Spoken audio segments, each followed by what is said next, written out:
Balls Podcast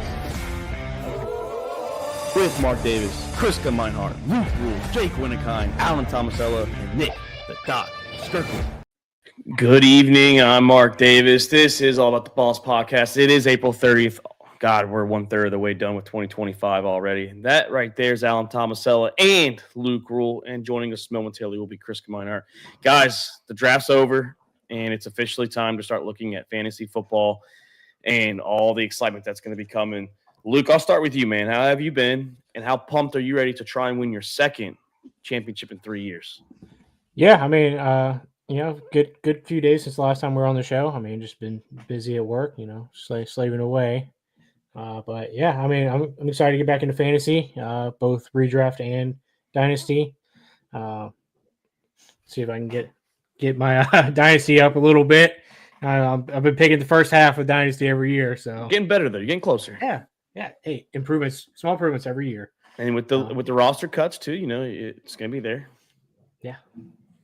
Alan, we're trying to get you in here one of these days to the league. You're the next one on the list for both. You never know, man. There's always someone that's bound to leave. Shout out to Dylan Powell. He is our reigning champion in the comment section. So, Alan, how have you been? And how excited are you, man? Just like I said, fantasy football for us, dynasty draft will be literally in 1 month, and then the redraft will be sometime in August. Yeah, I mean, I'm just excited for fantasy football. I was, deployed last year, so I didn't really get to, do my thing when it comes to fantasy.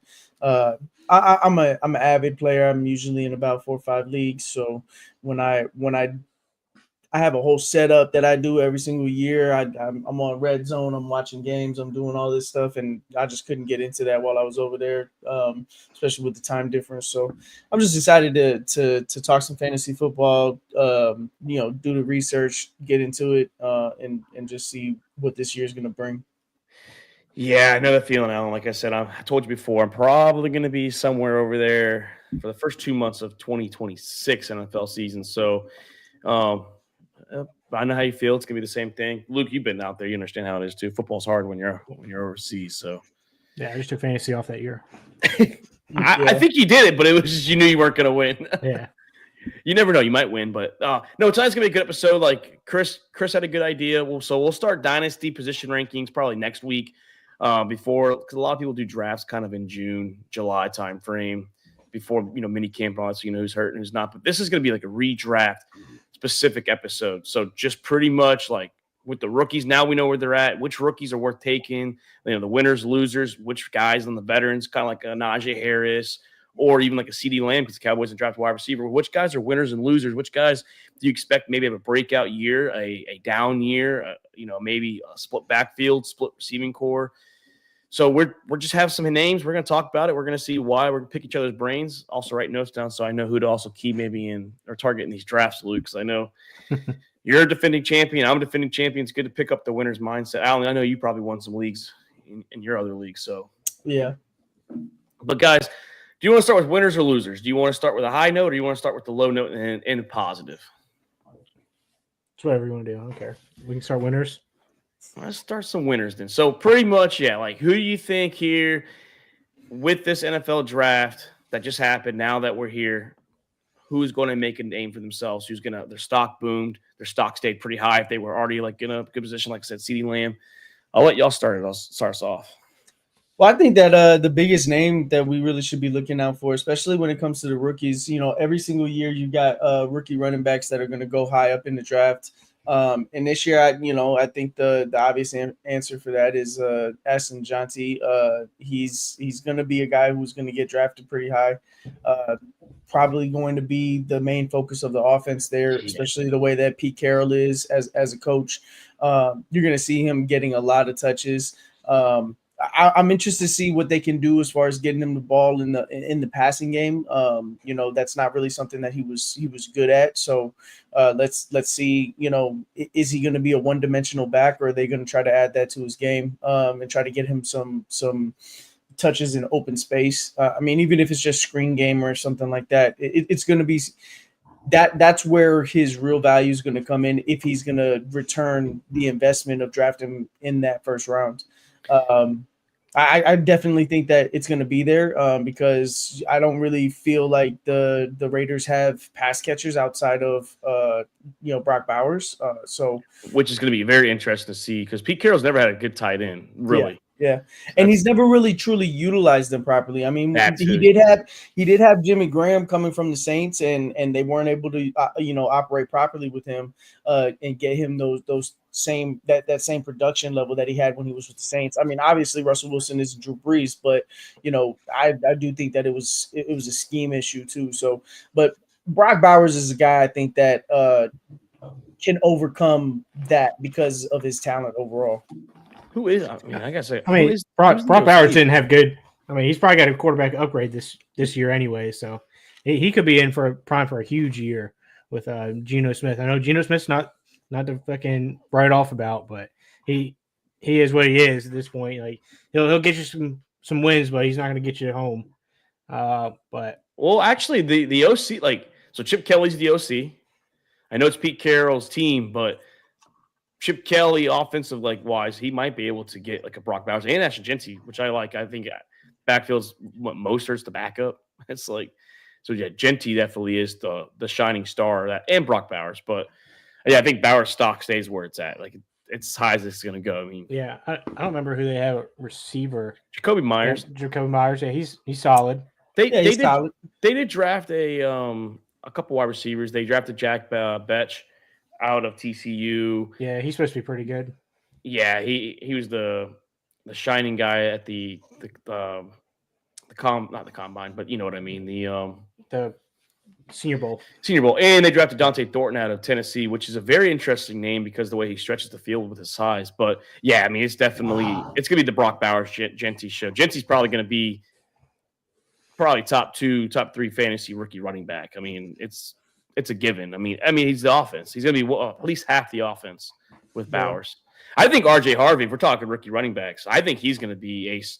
He might not maybe get the bulk of the touches the first month of September, but if you can get him as a kind of stash and play, you get him early and let October hit around, that second half of the season, RJ Harvey, I think, is going to take that backfield by storm. They got McLaughlin and they got Estime, but you know how Sean Payton is with his running game too. So I think RJ Harvey's a big name.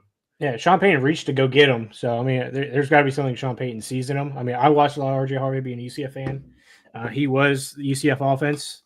He can do it all. He can run, catch, and throw the football. So, and he pretty much had to do that for us all last season. He's short framed, but he's stocky. He's kind of same build as Jeanty almost. Short and stocky, jacked. Yeah, so, I mean, I think he'll start out probably the early, the third down receiving back to start out until he starts taking over the backfield role. I mean, once he learns the offense, I guess Sean Payton has a super complicated offense, but once he learns that and he gets rolling, I think he'll take over the backfield overall about halfway through the season. Yeah, that's what I say because Jeanty, like Alan said, he's going to be probably a first round running back. Yeah, they'll just run halfback power with him or some shit. Harvey's the kind of guy that you're hoping you're good enough to if just in case you do get an injury or you're so loaded how kind of my roster was last year that you could put him in and you have a lot of depth.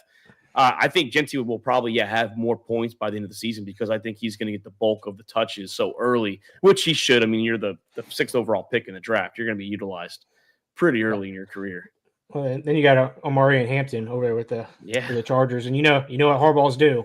They love to run the football, and he is a huge running back. So him with Najee Harris, I don't think Najee Harris is going to take too much of his touches. Maybe some of the goal line stuff, but yeah, he's the loser. Yeah, I had him as a loser this year. Yeah.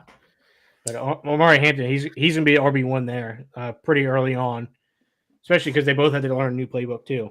Yeah, I mean, and the thing about running backs is you got to catch them early, especially when it comes to fantasy, you got to catch them in their career early. So I think that this is definitely going to be a year where we see that return of the running backs, if those rookie running backs coming in that are going to make big differences. Omari Hampton is a guy that I think is definitely going to cannibalize Najee Harris's touches. The amount of just burst that he's going to have out there on the field compared to Najee Harris, it's going to be a big deal. And again, he might be the guy that ends up with he might be the guy that ends up in between the 20s. So maybe he doesn't return, that investment if you're talking about picking him up in maybe like the second round or something like that. It's going to be interesting to see where they fall in mock drafts and before the season gets started, how much they're being utilized in camp and all that. And if we're gonna keep the rookie running back string going, let's keep it going. Caleb Johnson out of Pittsburgh, I think he makes Jalen Warren a loser. I think that we're gonna talk losers in a little while, but Caleb Johnson is, I think, going to be the starting cowbell in Pittsburgh at some point this year, especially in the AFC North, very physical division. I mean, Iowa comes from a physical team. They're a good run team. They play in the Big Ten, hard hitting defense out there. So Caleb Johnson with Mike Tomlin and Arthur Smith. Not a big Arthur Smith fan, but he does like to run the ball. That's his bread and butter as a play caller. So that just utilizes more of Caleb Johnson as a rookie, especially with the quarterback situation. They might need to use Caleb Johnson at a higher level too. Yeah, I think that's the biggest issue with him is what are they doing in the quarterback room? Because obviously what they have right now is not going to be enough. So whether that's trading for Kirk Cousins, I don't think that's going to be a good move if that does end up happening. Or if it's signing Aaron Rodgers. Again, we saw Aaron Rodgers last year just didn't have it. I don't really know what their move is at quarterback, and I think that's what's going to end up hurting, Caleb Johnson's value in this year. Hey, I have another running back. It's not a rookie though. DeAndre Swift is a winner this year. They didn't draft the running back to the 7th round. Ben Johnson comes in. He loves the two. And Roschon, you can say Roschon too, but I'd say DeAndre Swift as a starter. He comes from a team or play calling was where he utilizes 2 tight ends, 2 running backs, and the running back game in Detroit was massive. That just shows me that they believe in DeAndre Swift, and I believe his stock is going to be high. Not saying he's going to be a baller, but he's at least going to be utilized, and he's going to give the opportunity to go out there and be running back one. Was Ben Johnson there when DeAndre Swift was with the Lions?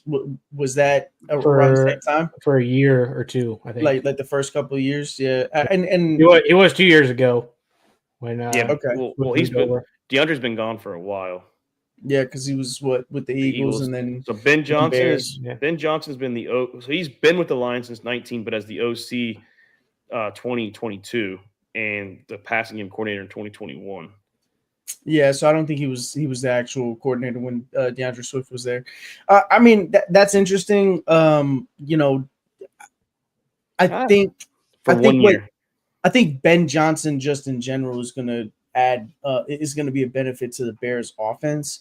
And they're going to put up more points, which obviously is going to translate to more touches for DeAndre Swift, especially because, like you said, they didn't draft any running back until the 7th round.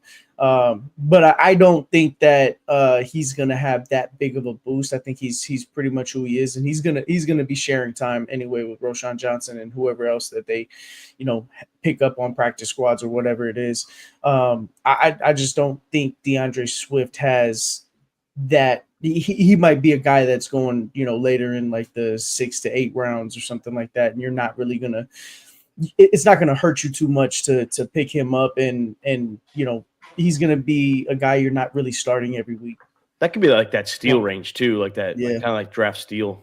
Well, I wouldn't be surprised to see like the Bears pick up J.K. Dobbins or something before the season starts. Yeah. Exactly. That's what they need somebody else in that room too. Well, that's what I'm saying. It's like, Ben Johnson and Ryan Poles, if they didn't draft the running back to the 7th round, which even Doc was confused during the draft, they must believe in DeAndre and Roschon. I mean, maybe they get that usage rate a lot higher this year. I mean, Roschon's usage rate hasn't been that high, but DeAndre, we've seen him, get the high touches, the high volume. So, like, that's one thing. But now it's been Johnson calling plays. It's not coordinators putting all their eggs in one basket with Swift, and I don't think it's the way Ben Johnson's going to roll. So one of these teams are going to grab J.K. Dobbins here, I think. Yeah. Isn't Nick Chubb still a free agent too? He is still a free agent. Yeah, he's looking good too. At least in the workout room, he's looking good. Gus Edwards still available too. Yeah. I mean, there's options that are out there. To be honest, I just think the rookie running backs this year are going to back to that real quick. I think the rookie running backs, for example, I think Judkins is going to be a good pick. I know he also has Dylan Sampson, but that hurts Jerome Ford. And then you have Henderson in your team, Alan. That might hurt Stevenson. So they draft these guys so high, you expect them to get at least some volume, and it's going to take. They might not be like a boom kind of guy. These are maybe like more dynasty plays, but like guys like the loser section, that's where it's going to hurt those guys. I'm coming around on Travion. He's already doing it, Luke. Okay. No, Yeah, listen. all right, no, I told no. you. You watch some on- highlights of him fucking laying some dudes out and pass on blocking. NFL Network, they had a comparisons, like they were comparing these rookie running backs, Mhm. and his comparison that they gave him was Marshall Faulk. So if he's even 75% of that, then that's going to be a obviously a positive. So Told you to come around. You Now- him a little bit. And I already know with this episode, go on YouTube and just go watch highlights because I mean he's good when he's healthy. He had a couple injury years, his second and third season. It happened, but I mean his freshman year he was a freak. Last year with Judkins, they both balled out. He's pretty big too. yeah, he is, and he's fast. I think that it's going to be a positive for the Patriots.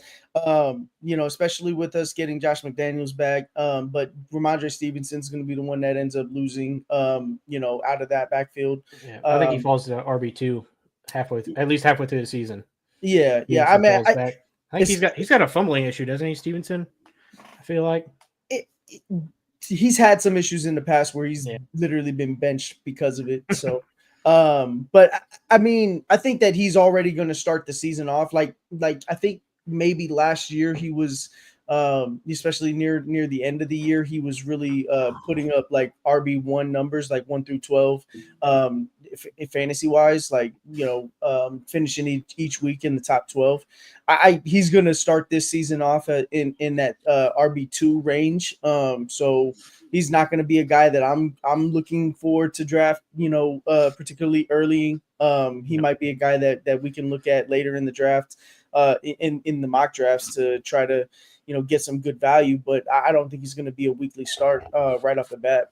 If we're talking New England, I think Drake May is actually a good potential, like not obviously like the quarterback, like with the Lamars, the Josh Allens, the Mahomes, but I think if you can get him in like kind of like the later rounds, if you want to draft 2 quarterbacks, what they did, bring in, like you said, McDaniels, and that's very key. Bring in Stephon Diggs in. You drafted talent around him as well, and you invest in the O-line. This could be a good sophomore season for Drake May. He could be a guy that could help you in your fantasy team if a quarterback goes down, or he might just blossom and he might be the guy that takes over a fantasy weekly or week in and week out. Only problem that I have is that, Josh McDaniels, we've seen him be very successful with a veteran quarterback. Obviously Tom Brady, we're going to talk about that. But, I've seen him with rookie quarterbacks, and I don't necessarily know that that's translated. Not rookie, but young quarterbacks in general. I don't think that that's translated to success for him in his career, especially as like a head coach. So I think it's going to be a little bit of a concern, especially if Drake May isn't quick to pick up the system. How much free reign is he going to have in that system?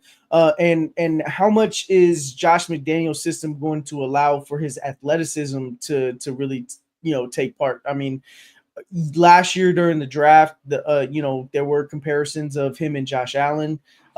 Is he that guy? Obviously not very many people are Josh Allen, right? Yeah. I don't really think anybody else is really what Josh Allen is outside of maybe what Lamar, Lamar is Lamar, and he's definitely, up there, probably neck and neck or above Josh Allen when it comes to especially fantasy and what he brings to the table. But, going back to Drake May, I'm concerned about the system and how that system is going to, capitalize on his athleticism and the things that he can do.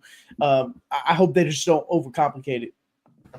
Yeah, I mean, we'll have to see. Like I said, I just like kind of what I'm seeing with them. Luke, another quarterback, your boy, Baker Mayfield. I'm telling you right now, top 3 or 4 quarterback this year in fantasy. I mean, it's just, if it's not, then I'm sorry to tell you that he's going to be. It's just, you have Mike Evans, Chris Godwin, Jalen McMillan, Emeka Ibuka. You have Tez Johnson as your wide receiver 5. I mean, he's got nothing but talent. Bucky Irving and Rachaad White. Yeah, I mean, that Bucs offense is loaded now. I wasn't a huge fan of the Ibuka pick, but like once you add him out there with Godwin and Mike Evans, I'm assuming he's going to take over the wide receiver 3 spot. and McMillan will bump back to wide receiver 4, depending on how quick of a learner he is. But I mean, Baker's just got so many weapons. It's gonna be very hard for defenses to cover all these guys, especially if they throw them out on the field all at the same time. Yeah, It's gonna be a fucking mess. And plus, I can't remember the tight end's name right now, but he's solid too. Yeah, Brate. He's pretty solid. He's not a top tier tight end, but he's good enough. Don't they have Cade Otton still? Yeah, too? they have Cade Otton still too. So, but with Baker, I mean, I don't think that it's a stretch to say that he's going to finish top 3 or 4. I mean, he finished a top 5 as a top 5 fantasy quarterback last year, and yeah, he averaged.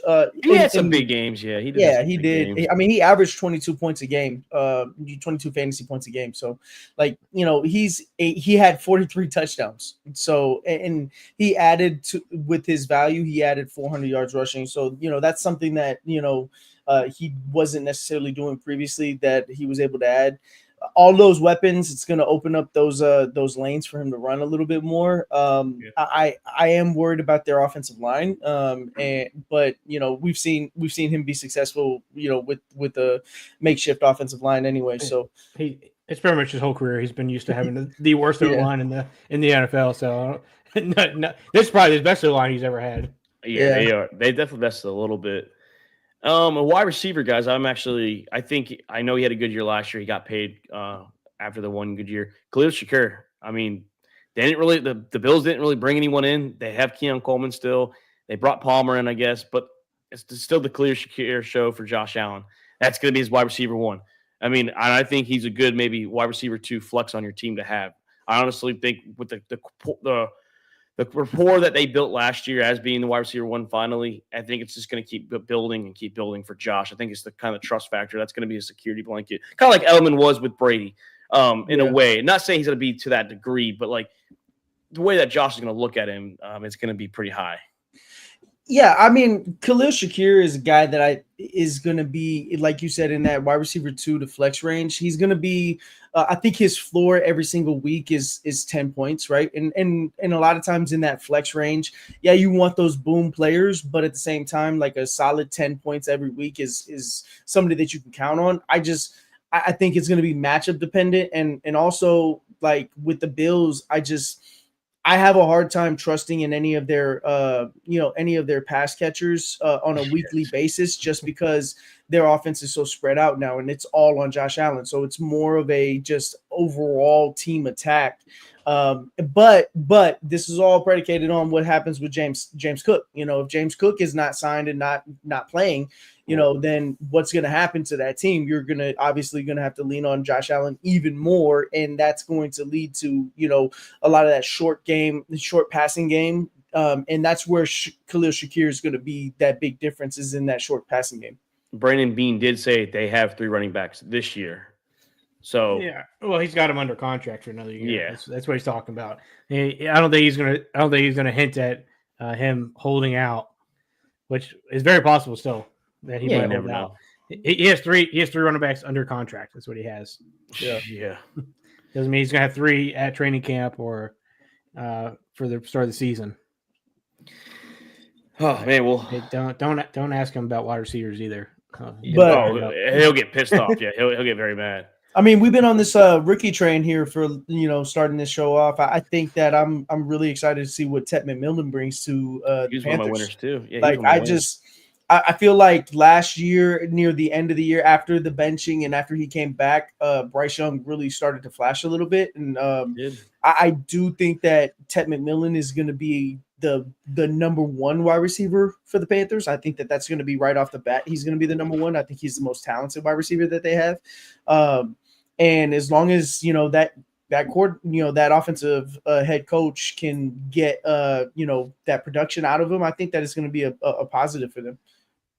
Yeah, I had Tet and Bryce as my winners too. I like you said, I know Luke, we were talking about last year a lot. When Bryce came back, he did look a lot better. He looked more confident. I mean, it does suck for Xavier Legette, but yeah, Ted McMillan, I believe he's going to be maybe not like what JJ and Jamar Chase did their rookie years, but he's going to be a very valuable player to have. He's another kind of guy that draft him, maybe not so super high, but draft him and see what he does, and hold on to him for about a month. And if he's starting to boom, he's starting to progress, man, keep him. Yeah, he's that big target now for Bryce Young that he didn't really have before. I mean, Legette's pretty big, but he's not nearly as talented as Ted McMillan. Plus, then you got Hunter Renfrow just signed to the team, so they got another Thielen vet in too. there and Thielen, so they got two exciting whites out there playing wide receiver. And they have Jatavion Sanders, Chami Tremble at tight end. They have a pretty loaded running back. Oh, not loaded, but Chuba Herbert. They brought in ETN and they brought in Rico Dowdle from the Cowboys. From the Cowboys, Decent running backs. I mean, Yeah, it's actually they'll probably running back by committee, I would assume, for the most part. Hubbard was good last year. I mean, ETN's pretty good, baby ETN. So Here's the thing. if he stays healthy. Yeah, like with Hubbard, he's always been that fringe guy where, you know, if when he's the starter, like he's starting the year off, maybe not getting drafted high, but injuries happen and then Chuba Hubbard just kind of takes off, and he's a guy every single year near the playoffs in fantasy football that is a guy who's getting you 20 points a week. So Chuba Hubbard is definitely going to be a guy that you can count on. But like you said, they brought in baby ETN, and they brought in Rico Dowdle. I think that's going to cannibalize some of his touches, and it's going to be more of a running back by committee. I think overall the biggest winner out of the Panthers is Bryce Young, and can he capitalize and continue that streak that he had near the end of the year last year? Did it really start to finally click for him, and is he going to be a consistent starter fantasy wise? Yeah, guys, let's move to the losers for a little bit, and I'm gonna start with the New York Jets wide receiving core. They have Justin Fields as quarterback. I mean, it's not anything like I feel bad for Garrett Wilson. That actually helps Breece Hall. But I feel bad for Garrett Wilson and whoever else is out there. He's the main one. I think I'm gonna try and stay away from Mr. Wilson out there with the New York Jets. I just don't like the situation he's in. I get he kind of had bad quarterbacks his whole career with Aaron Rodgers. Aaron Rodgers wasn't the best till like the second half of the season last year. So I'm just going to stay away from Garrett Wilson in the New York Jets receiving core. Yeah, I'd probably just stay away from any Jets player really this year going into, because you just never know what's going to happen. Like, yeah, they added a bunch of pieces, but I don't think it's a cohesive team that they're building over there. I think Aaron Glenn's just kind of throwing darts at the wall and see what sticks. Well, I think that they're throwing this year away already. Like they're not committed to this year as far as like winning. It's more of a full rebuild here, and Justin Fields is going to be exciting as far as what he brings to the table if they can utilize his legs. That's the one thing with Justin Fields I think that has been a problem over the course of his career is they've always tried to turn him into a pocket passer and not really utilize his skills. But then once he's been unlocked, he's had crazy games where he's had great rushing. And that opens up his ability to pass the ball. But I don't think that anybody really on the Jets. I think the Jets as a whole are the losers in this situation as far as offense goes. Jets might be one of like a top 3 pick next year. That's what I think that they're banking on that. Like I think that's their focus this year is to not necessarily tanking, but I mean they're setting it up to where they're not going to win very many games. You guys got any losers? Yeah, I mean, you can do Mecca Buka. I mean, he's first round draft pick. I think Bucs receivers in general. I might. Yeah. I know it's appealing. Evans and Godwin. It's just so much talent there. Too many mouths to feed. I mean, it's a great maybe a Mecca Buka if you want to draft him in Dynasty and stash him for a couple of years. I mean, he'll be learning from 2 of the top wide receivers that have been doing it for a long time. So I mean, he's got like the best people to learn from, and Baker Mayfield seems like he's a really good teammate too. So I mean, and I would assume Baker's going to stick around for a little while. I mean, he just got signed, so I mean, he could be a stash away player, but like for redraft, I would not be too high on Mecca Buka. Yeah, I think one of my biggest losers in this draft is Cole Kmet. Where's Doc at? Because I had him as a loser too. Cole Kmet is I mean, obviously I've never really been high on Cole Kmet. I was high on him like 2-3 years ago, and then he just shit the bed. And then obviously you bring in Loveland out of nowhere, you know, and I think that they're going to utilize Loveland more. Cole Kmet is just a guy who's he's gonna lose value, especially on that team. So Yeah, I mean, if you stay with the Bears, I put Luther Burden up there too. Well, see, I think Romaduze is a loser. Actually, I think with the burden, it's gonna throw Odunze off a little bit. I think they're both losers, but yeah, I think it's gonna hurt them all. I mean, I still think DJ Moore is gonna be wide receiver 1 there. Absolutely, experienced vet. Absolutely.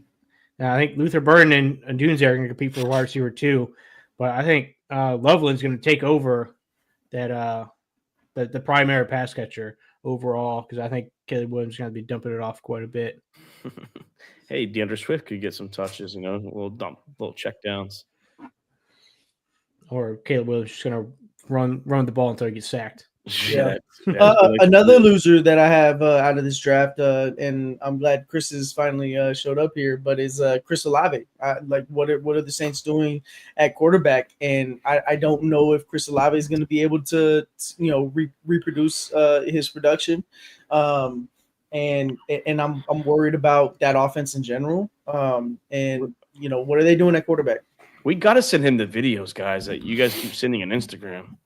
Luke, you must not have talked. Yeah, you must not have talked him up enough last episode. No, yeah, we have not talked about Tyler Shuck yet, but this dude, I mean, he's the most NFL ready quarterback that was in the draft. Yeah, I get it. He's older. He's a mature guy. He's ready to retire next year. If Michael Penix is going to retire, he's got to retire first. They're the same age, I think. He's older. He's a year older. He's more NFL ready than Quinn Ewers. Yeah. Quinn Ewers got drafted in the 7th round. I don't think so. Whoa, Tua better watch out. Just saying. Quinn Ewers got to compete with the MILF Hunter first. What are you talking about? They said he's Dan Marino 2.0. Okay. Des Bryant said that. Hey, we don't have opinions, okay? Chris, tell him NFL widows and NFL players. Ewers takes one shot at the ribs. He's out for the season. It's his shoulder, not his ribs. Usually. Yeah. Where's he falling when he gets sacked? Because he's going to get sacked. He's not going to play. Yeah, Quinn ain't playing this year. Yeah. Do you guys know how often Tua gets injured? They got Zach Wilson. Zach Wilson also going to be injured too. So Zach Wilson, he's been pretty healthy his career. He's just not good. Yeah, another reason why they're going to see what Quinn Ewers got. I saw he was getting a lot of shit because he's wearing number 0 this year too as a quarterback. Oh my god. Ew. Chris, you have any losers? Yeah, no, I mean, just backing up Shuck. I mean, I think he's going to be. I think Chris is fully on board. Yeah, no, I'm fully on. I mean, it's because of the dog that was. It's because he had a cool looking dog in the video. That and his first dinner that he had in New Orleans wasn't Chipotle. So let's just say it was Derek Carr did that one. Derek Carr did that. Yeah, one. You're not a big Derek Carr fan. This last fuck Derek Carr. Hey, fuck his family's going through some stuff. Just let him be. No. Look, swerve away from that one. Look, prayers to his wife. Prayers to his wife. But tell you right now, the city hates Derek Carr. Hates him. Man, Chuck though. I mean, hey, look, just some bad under pressure. And if you see what Kellen Moore did with Herbert, Dak Prescott, and Jalen Hurts, I'll tell you this: he calls plays. He wasn't that good with Herbert.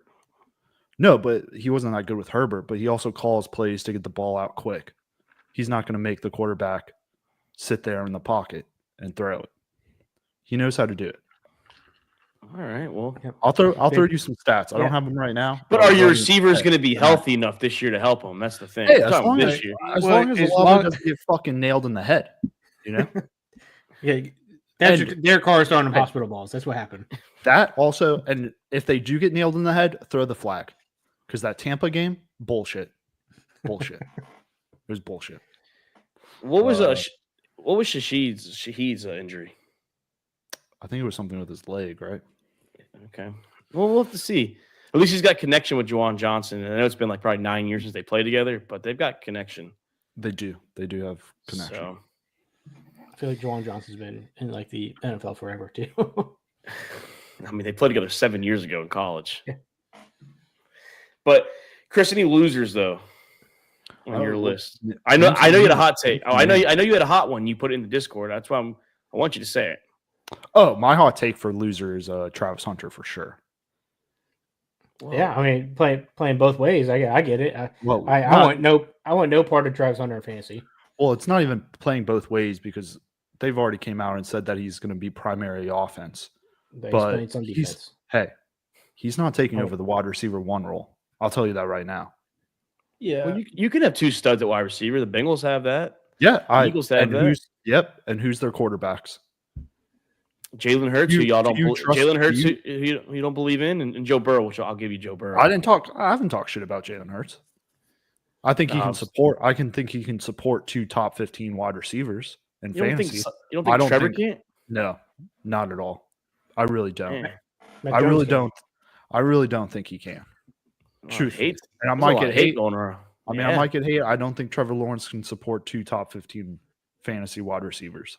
Yeah, no, I don't think that that's a hot take. I think that Trevor Lawrence, has just been a disappointment through much of his career. Like, I mean, he's had some flash games, but really, I mean, what has he really done? And has he been able, strictly talking fantasy football, has he been able to support? Has he been a consistent player, in fantasy? Is he a consistent starter on a week-to-week basis? No, he's a plug-and-play quarterback. On top of that, has he ever been able to sustain two or three options on the offensive side as far as getting them touches, getting them touchdowns? Like, consistently, he's missing guys in the end zone or having drop passes, whatever you want to call it. But he's not been a guy who has been a consistent starter, when it comes to fantasy. So I don't think that that's a positive situation for Travis Hunter to go into. Couple that with the fact that he might be playing both sides of the field. He might focus more on the offensive side. I don't think that he's going to be a guy that they're going to be able to utilize properly to make him a consistent starter. Definitely, it's a loss for him. I think they'll be able to utilize him as a successful starter because Cohen, I mean, look what he did in Tampa with Mike Evans and Chris Godwin. So, I mean, he can do it. It's just I don't trust Trevor Lawrence. I think the only value you're going to get from Travis Hunter is touchdowns because Brian Thomas Jr. is number 1, and he's staying number 1. Yeah, he is. They definitely. Brian Thomas Jr. is a 3-level wide receiver. He's a guy who can attack the entire field. I agree with that. I just don't know if Travis Hunter is going to be able to see the end zone enough to make up for that value. That's going to be the only way he gets in a top 15 is with touchdowns. Yeah, is with touchdowns. Yeah, I agree. Man, I was going to If say he went my to Cleveland, different story. Different. Well, story. I actually have Cleveland the whole roster as losers. So just don't draft anyone there. I think Shedeur Sanders is a winner out of this whole situation because Shedeur Sanders is going to start at some point. In Dynasty, I will give you that. Dynasty-wise, Shedeur Sanders could be the guy that you keep on Taxi Squad. Redraft for this year, I do not want any part of Shedeur Sanders, Joe Flacco, any of them. I don't want any part of the Cleveland Browns. Maybe Junkins and Sampson. I have to disagree with you there because I don't think that Shedeur Sanders gets any starts after this year. The Browns are not going to move forward with him. They're pretty clearly going to be drafting a quarterback next year, which means that Shedeur Sanders, if he does even make the roster and he does get some starts, it's going to be later in the year because Joe Flacco is going to be the starter. I mean, presumably we're going to just say I think that Joe Flacco it's pretty clear he's going to be the starter. But maybe later in the year they put in Shedeur Sanders if he's still on the roster, and that's where you're going to see some value out of him. But outside of that, moving next year, they're drafting a quarterback next year. I have a weird feeling they're going to treat Shedeur like they're going to kind of give him like the Johnny Manziel treatment, where you give him some games, he looks like crap, and they're just going to move on. Like, I wouldn't be surprised to see Dylan Gabriel beat him out either. I mean, Dylan Gabriel's been more consistent throughout his college career. Shedeur hangs his hat on where he's went to 2 programs and 1. Dylan Gabriel did it 3. So I mean, he finished higher in the Heisman running this year. I mean, Dylan Gabriel's bigger. He's more athletic, bigger arm. Yeah, he's a lefty. I guess some people knock on lefties. But I would say bigger arm is not that good for either. Like their arm both really isn't that big. So it's like Yeah, Yeah, you got a like- bigger arm, but it's like not much bigger. Yeah, Shador, what Shador has on him is height. Shador's what 6'2", and Dylan Gabriel's 5'11". So I mean, yeah, there's plenty of quarterbacks that play at 5'11" that are good that are still playing. Like Baker Mayfield, he's 5'10", I think. So I mean, I'll tell you now, if Cleveland comes out and says Joe Flacco's the starter, Njoku is a sleeper. he's hyped. Yeah. Oh he's- yeah, he- definitely. Fla- I think Flacco he's- loves tight ends. Wait. They drafted. I'm sorry, Fannin Jr. No, they did, but from Bowling State, and I think that was a sleeper pick. And I that right think there could he's, be a sleeper. I think maybe for dynasty, not for redraft. But I think if I think they might run a 2 tight end system. Njoku went off when Flacco was in there. and that's what hyped him up in his ADP last year, and it didn't pan out because they weren't throwing him the ball like Joe Flacco did. When Joe Flacco took over from Cleveland, I think Njoku could be wrong. You have to stat check me. I think a top 5 tight end. 2 years ago, yeah, he balled. That was one of his better years. Yeah. when Joe. And that's came why in. he was so hyped up last year. Well, and it didn't. Mark pan Cooper out. had a pretty good year too. He said Yeah, like he what did, the franchise single game record or some shit. He had like like 51 receptions points, and yards. Yeah, he had 51 points one week in fantasy. It's Hey, 'cause first- Flacco's at the point of his career where he does not give a fuck. He's Jameis Winston out there. That's a little bit more accurate. He's just throwing the ball up there and see what happens. If we're gonna talk tight ends, though, I hate to say it, Tyler Warren is I'm staying away from Tyler Warren. I understand Brock Bowers came into a bad situation last year and it made it work. I trust Gardner Minshew more than I trust Daniel Jones and Anthony Richardson and Riley Leonard. So I do not want any part of Tyler Warren in redraft at all. Dynasty, I Hot would take. take him.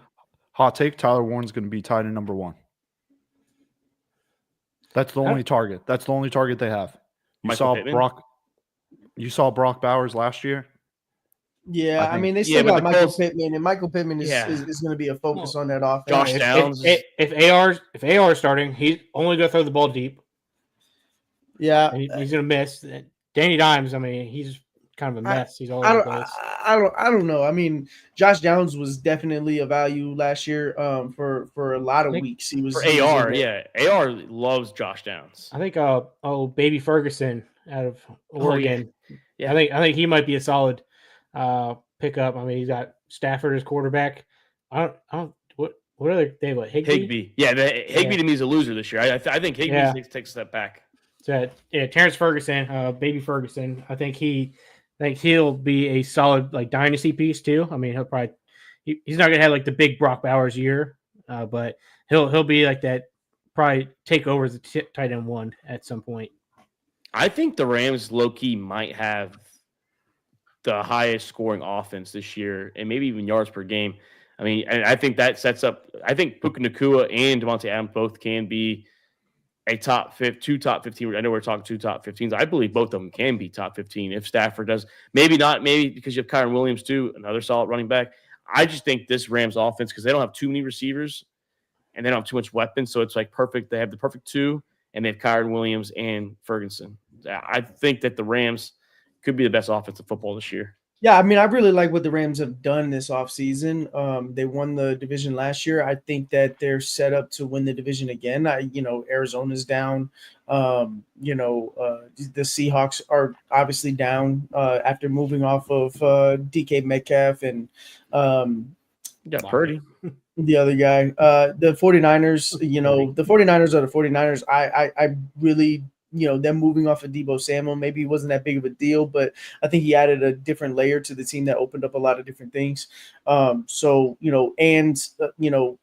this is kind of that year, like, George Kittle was healthy last year, so he's probably going to be injured this year. I mean, that's just kind of how it goes with the Niners, and McCaffrey's coming back off of that injury. What is that going to look like?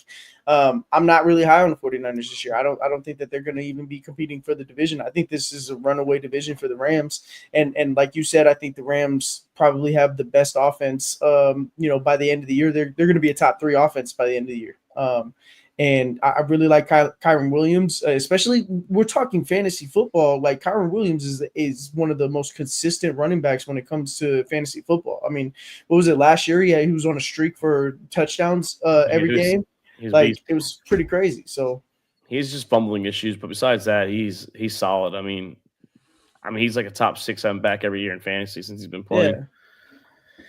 Chris, any more losers, man? I think Tyron Tracy from the Giants. I know Luke's boy Cam Scatabo is going to be with them. I think Cam takes some touches from him. And sucks to say because Tracy played really good last year. Yeah, no, I mean I have Scottaboo as a winner. So Tracy is a loser. Scattaboo's a dog. Yeah, I don't think that it's necessarily a loss, but let's see what Chris got to say.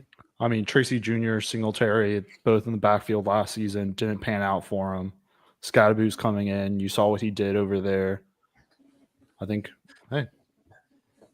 Yeah, but Tracy was good last year. Like he was definitely a guy that was on starting rosters. Yeah, good. Playoffs. Like halfway late through the season, I think. Yeah, so he started to pick up, but Scattaboo just gives that different dimension. I think goal line. I think he's gonna be huge in their goal line packages. So he's gonna take away touchdowns. I think either way. And I mean, he's another running back, can do it all. He can run. He can catch the ball downfield. Texas knows that, and he can throw the ball downfield. Texas knew that one too. He's another do-it-all running back. You saw what he did last. Very exciting white. Very exciting white. What I'm worried about with the Giants is I think that they're going to be a lot more competitive this year. I think that they've done a lot of really good things, especially on their defensive side. On the offensive side, yeah, their QBs are all over the place. You got Russell Wilson, Jameis Winston, and then obviously, they drafted their future. But I don't know if he's going to be starting off the bat, what it looks like when he does start. So I think it is going to be heavily leaned on those running backs. And if it's Tyrone Tracy Jr. and Scattaboo, then I think that you're going to be able to get value out of both of those guys, because they're going to be the main focus of the offense. Yes, you have Malik Neighbors, but I'm worried about the pass throwers getting the ball to the pass catchers. Malik Neighbors is a guy, obviously we saw it last year, outside of his injuries and, time away. When he was on the field, he was a guy that it didn't matter who was throwing the ball. He was still going to be, he was having really good weeks. But outside last year. Yeah. I mean, outside of Malik Neighbors, what do they have as far as pass catchers? So I think it's really gonna fall on that running back. And you also have to factor in their the way that they play, the schemes that they're going to play. That's going to be a good defense. I think they're going to be a lot of low scoring games, which is going to lean more on running, the running game. And I think that's going to be able to provide at least maybe the same production out of Tyrone Tracy and the added benefits of Cam Scattaboo, or it's going to be something where they're both able to flourish. I don't think that you see a big drop in production from Tyrone Tracy, especially from what he was putting together last year at the end of the year. I think Packers wide receivers are a loss too. And hopefully Chris doesn't fall for that bait again like he did last year with Jaden Reed. Stay away from all Packers wide receivers because you just don't know. You just don't know who the one's going to be on that team. Hell, you don't know who the two's going to be on that team. Same with that. Stay away from all Texans wide receivers. Nico you keep. It's the other ones you don't. If you have in Dynasty, but redraft, Nico redraft will be fine. I think Nico's. Higgins is gonna take some from him. I think Kirk is. I think it takes away from Kirk. I think Kirk is the guy that it takes Kirk's away gone. From. That dude, he's be lucky to see the field. I think. I think Nico is a solid play. He's one of the top receivers in football. He's not. Stroud's not losing that rapport with him like that. I know. I get like you have Higgins and you have Noel, but it's still the Nico Collins show. It's a very, very loaded wide receiver room. A lot of mouths to feed over there too. It is. What I would say is which wide receiver room are you more concerned about? Are you more concerned about the Texans, the Packers, or the Bucks wide receiver room as far as drafting in fantasy? Packers. I think it's definitely the Packers. I'm not concerned about Nico Collins at all, though. If we're talking about the Texans, I'm not concerned with him at all. I think he's the main. I think personally, he's the main focus of that offense. Like when he's on the field, he's gonna get the targets, he's gonna get the catches, he's gonna get the yards, and those other guys are all ancillary pieces. Those other guys, those are you have to worry about, and maybe you're not drafting those guys at all. Stay away from them. But Nico Collins in the top 2 rounds, like I'm going Nico Collins in the top 2 rounds. Yeah. No, I agree. Chris, another one. Your boys out there. I think the Steelers wide receiver room bunch of losers right now at the moment because you don't have a quarterback. Yeah, as of right now. I mean, but I still think that they already know that Aaron Rodgers is coming. Number 12 on how they attack the draft. If not, they go get Kirk. They'll go get Kirk. One of those vets will be there, I think. Or hey, I think Kirk would be like a worst case scenario for them. They'll give up a 6th-round pick or some shit for Kirk. Maybe a 5th. Yeah, but are the Falcons going to pay part of his salary? I mean, they're going to have to. Oh, yeah. Yeah, they will have to. The starting price Atlanta asked for was 20. I think that we start high so that teams meet us probably around like 10 to 15. More realistically, 10. And we pay the last 30, 35 of it. I think the Steelers would be willing to pay 10 if it gets to the point where Rodgers is not coming. Because I think they're planning on paying Rodgers at least 10 anyways. Keeping with the Steelers, Fat Eddie Lacy, he's done. He's no longer on that team. You're right. Well, that too. But yeah. he's done for he also does have another running back taking his snaps. Yeah, I think Najee's going to be good for the beginning of the season until Hampton can get his feet under him and welcome to the NFL. But you draft a running back first round, you draft him for a reason, and that's to take over that number one spot. You see that picture of him shaking Harbaugh's hand? I didn't see that one. I did. Yeah, he looked huge. He looked 4 feet taller than everybody around him. Yeah, Jim Harbaugh is 6'5", I think, too. Najee's a big dude. No, well, yeah, Najee's a big guy. He's tall gut. Too. He's slow. He's big. He is 1,000-yard rusher every year. Keeping with the running back too. I mean, might piss Allen off here, but Trayvon Henderson, loser. Hey, he actually just hyped him up, Chris. He finally hyped him up. I think I don't know if he's a huge loser. Long term, he's a winner. I think Stevens. If you take him dynasty, I go winner because Stevenson's the loser. I think Stevenson's the loser. Well, right now maybe, but look at Josh McDaniels. Look at Josh McDaniels' offense. He's always had 2 running backs, one purely third down and one early downs. And Henderson's going to roll into that role of third down back. So he's not going to get a lot of field time. Yeah, but when we're talking fantasy, especially, a lot of teams, a lot of leagues nowadays, they're at least half point or PPR. So, I think that third down is always going to be something that third down back is always something that is going to be able to give you value. I think that TreVeyon Henderson is going to start off as that third down back. But as the season goes on, he's going to start taking some of Stevenson's carries. And then on top of that, you add in Stevenson's fumbling issues, let him start, Josh McDaniels, Mike Vrabel, those are guys that don't bullshit. They don't play. It's almost like that same old, old Patriots guard with Bill Belichick. You fumble the ball, I might bench you for the rest of the game. And TreVeyon Henderson has a couple of big games. I think that Ramondre Stevenson gets a lesson learned or something like that. And look for this might be a hot take, but look for Ramondre Stevenson to maybe be a guy who either gets cut or gets traded, mid-season. If Henderson really starts to pop in that offense. I don't think they do that just because you lose a running back. It's a slippery slope real quick. If running backs and corners, you start losing them, it gets real bad for your team. So I think the Ravens. It's happened to us plenty of times. Plenty of times. Both positions too. But same time. At the same time, in the same season, and lose the quarterback. But we've had rough injury years. Well, our strength coaches are we were the least injured team last year. Lamar was available those years. He just chose not to play. Nah, I don't think he was that available. Yeah, but when it comes to Stevenson, like I said, he's had those. He's consistently every year he's had a fumbling issue. So, I don't think that Vrabel is going to put up with that. I don't think that McDaniels is going to put up with that. So once that starts to happen, if he starts fumbling the ball, and costing the team games. I think that's something that we can look to moving off of, and maybe he's not. Maybe he's just fully benched, and we start Henderson. I think Stevenson is the biggest loser out of this situation. Yeah, Chris, you can't hype up Henderson a couple days ago and then. Who's hyping Henderson up? I mean, so yeah, well, were we all hyping up Henderson? I was never Like hyping when- Henderson up. Oh, I thought you were a fan of the. I like Henderson never over hyping him up.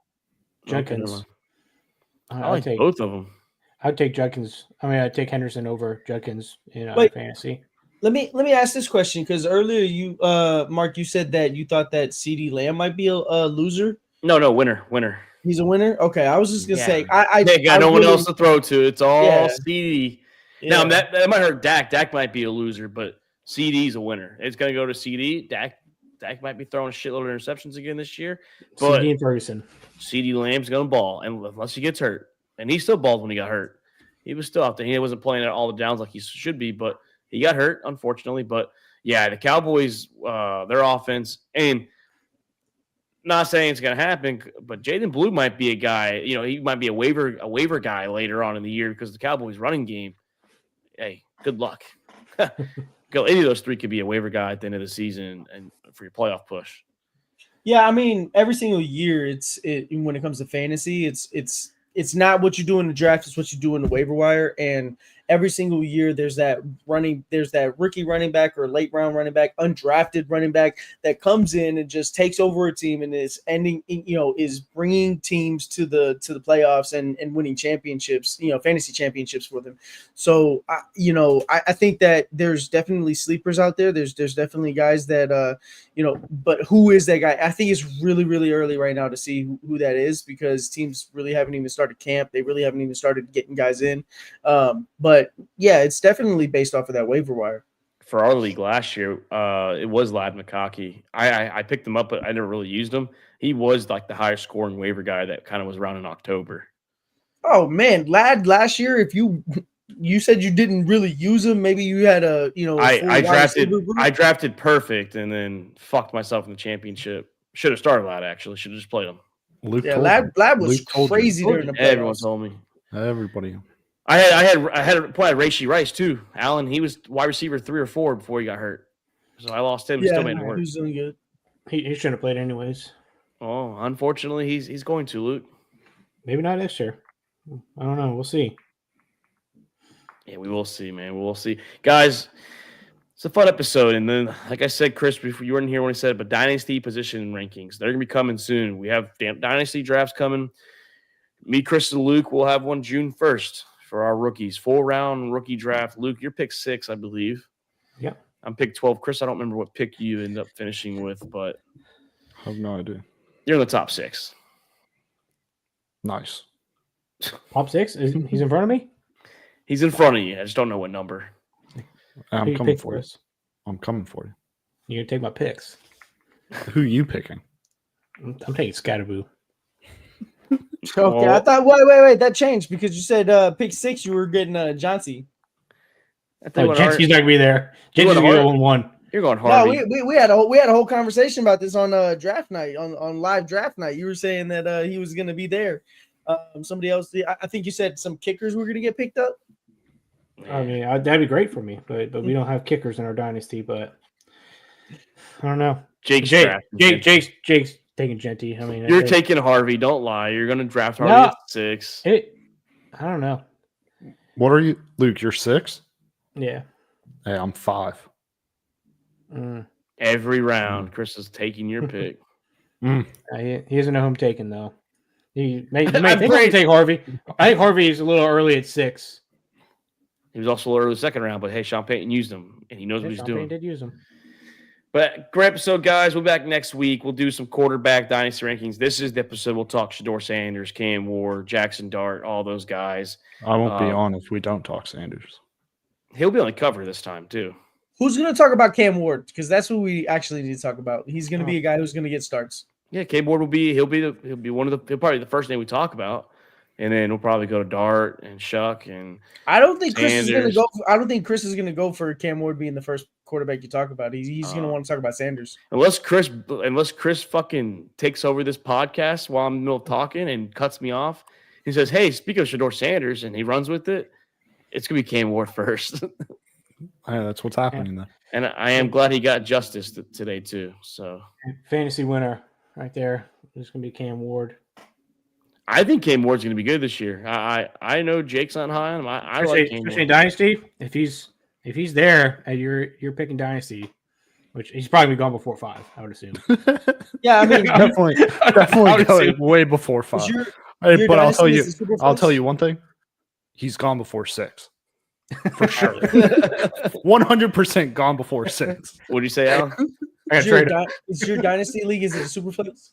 Yeah, Superflex. Yeah. So Yeah, when, Cam's already. He's probably Yeah, going to be number 1. when we preference the dynasty rankings, we're going to preference a lot of it based on 1 QB, but we're also going to mention how we would do it with 2 QBs as well, because a lot of people still do a 1 QB league that I know that's actually requesting for the dynasty episodes to see how we feel about them. But yeah, we're 2 QB. Chris, you need a second quarterback because you got Caleb Williams. So you never Whoa. quarterback. Shuck's right there. Hey, Caleb Williams, Shucks. he's a fucking baller. Who's your other quarterback besides Tua. Caleb? Tua. Okay, so yeah, you need 2 quarterbacks then. You probably should drop First the whole- off, You know, Caleb's Luke, a baller. you got the 6th pick, right? Yeah. I'm seeing a lot of Travis Hunter at the 6th pick, so you might be ending up picking him. Not my team. He'll still be No. if he said it, he'll be there at 7. Not my team. Okay. I mean, Not my team. Luke, your course, what? You have Justin Herbert And and Jaden Jaden Daniels. You have a 3rd I'm one? okay. No, I could use a 3rd one because I had Will Levis, and he looks like he's going to lose his job. He'll be starting the UFL. I don't know if we accept those, but No, I'm eyeing probably Jackson Dart. I'm stash him. Yeah. How are we feeling about the Commanders? I mean, I know we're wrapping up this episode, but how are we feeling about I haven't really heard that much about the Commanders. I mean, is Jaden Daniels going to repeat what he did last year?